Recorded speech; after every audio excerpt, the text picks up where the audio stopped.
There's a lot more to operating systems than what we just discussed, but now you should have a good basic understanding that will be useful for the rest of this module as we actually start to dissect the Android operating system to find out exactly how it works and what it is composed of.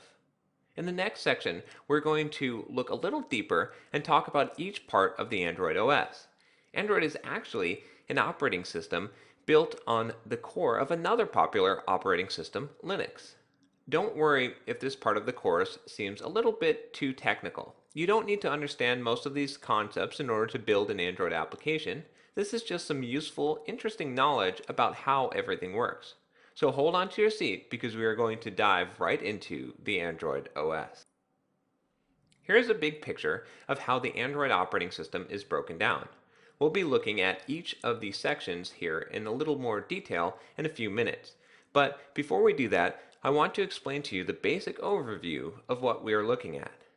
This diagram can be read from bottom to top. At the bottom are the lowest level components of the Android operating system. You can see here that at its core, Android is built off of Linux, and Linux is responsible for talking with the device hardware. Above that come low-level libraries that add some functionality that is not part of the Linux kernel. And we also have the Android runtime, which is where our applications run.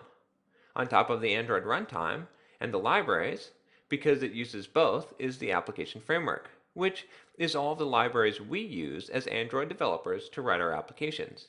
Finally, at the top are applications, both the ones we write and the ones that come with the OS.